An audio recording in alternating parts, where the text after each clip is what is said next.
Introduction to the Canterbury Bell Campanula.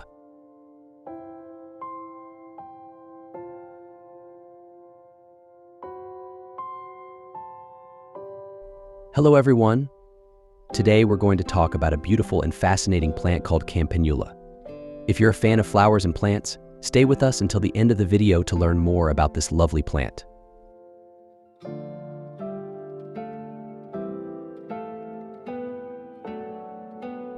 Introducing the Canterbury Bell. The Canterbury Bell is native to France and is a biennial plant, meaning it has a 2-year life cycle. It typically grows to a height of over half a meter.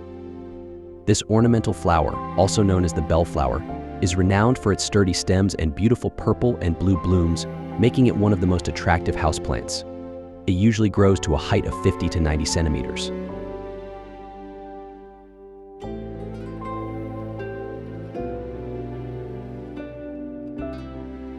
If you're not easily scared, you might be interested to know that another name for this plant is the witch's bell.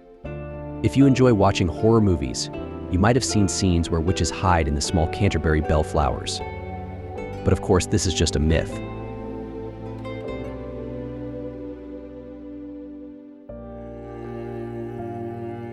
Canterbury bells are commonly used to create borders around gardens. Their tall stems make them ideal for planting behind shorter plants, adding depth to the environment. If you plan to plant Canterbury bells in your garden, we recommend placing them in clusters this way. The dense flowers will create a much more attractive appearance. Canterbury bells generally bloom in the summer and early July. However, depending on environmental conditions, the blooming period can extend into September.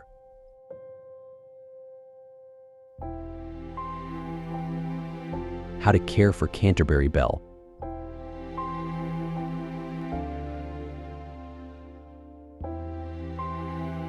Light. The best environmental conditions for the Canterbury Bell are full sunlight or bright light with some shade. Adjust the final amount of light according to your local climate. If you live in a very hot area, plant the Canterbury Bell where it will not be exposed to the scorching afternoon sun, as hot and dry summers seem to limit blooming the following year. Note that in low light and shade, the plant may grow leggy and its leaves may turn yellow. If you are keeping the Canterbury Bell indoors, normal room temperature and comfort are suitable for it. In this setting, the plant should receive sunlight during the day, but avoid direct exposure to the afternoon sun from a south or east-facing window.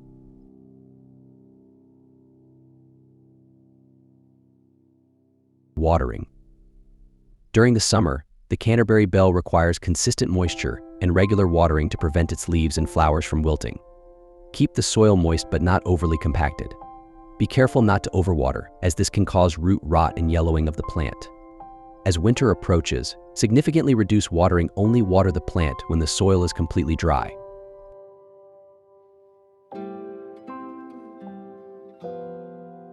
Temperature. The optimal temperature for the Canterbury Bell to grow is between 25 to 30 degrees Celsius. If exposed to temperatures below 10 degrees Celsius, it will stop growing. During the winter, it is crucial to protect the plant from cold conditions.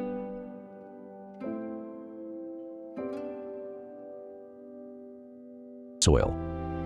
Plant the Canterbury Bell in regular potting soil with excellent drainage. Fortunately, this plant is quite hardy and does not require special care. It is not sensitive to soil type and will thrive as long as adequate light, temperature, and humidity are provided. The best soil for it includes organic matter, peat, and sand. It is recommended to replace the soil every few years and replant it in fresh soil.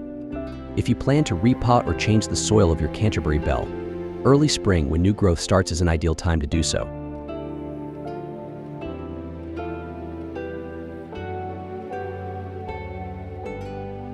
Fertilization.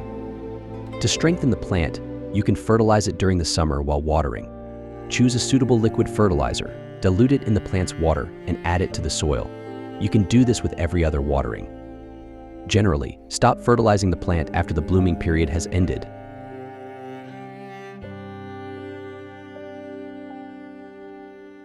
Pruning.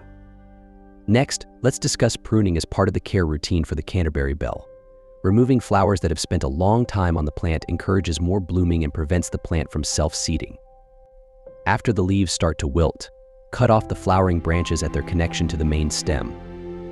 After the blooming period ends, trim the plant slightly to encourage more beautiful blooms the following year.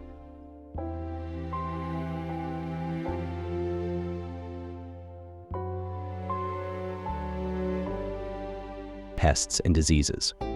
Slugs, snails, and aphids. Slugs, snails, and aphids are the biggest threats to the Canterbury Bell. To treat and prevent these pests, you can use diatomaceous earth or specialized snail bait. The presence of aphids might go unnoticed for a long time. These pests appear as small yellow or white patches on the surface of the leaves.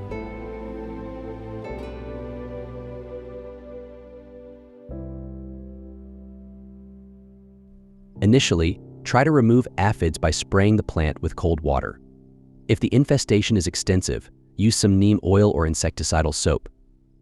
If these methods fail to manage the aphid problem, it might be best to take cuttings from the plant and say goodbye to the parent plant. Powdery mildew and rust. Canterbury bells are susceptible to powdery mildew and rust. In such cases, there is no need to worry.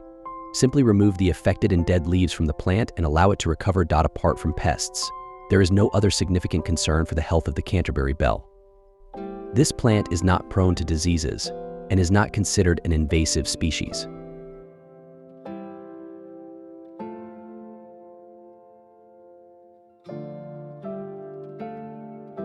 Propagation.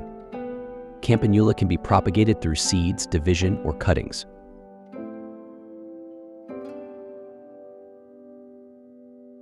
Seeds.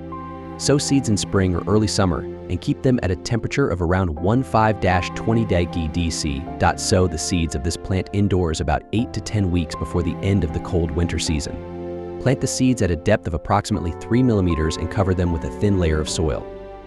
If you plant the seeds in a pot, place it away from direct sunlight and keep it at a temperature of 15 to 18 degrees Celsius. The seeds will germinate after 2 to 3 weeks.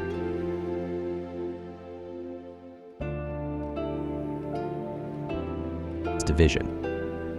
In spring or autumn, divide large clumps into several parts and plant each part separately. In some regions with suitable climatic conditions, propagation can also be done by division. For this method, the parent plant should be about 3 to 4 years old to be suitable for division.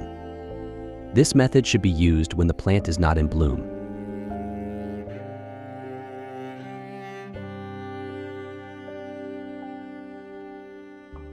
Cuttings. Take stem cuttings in spring or summer and place them in moist soil until they root.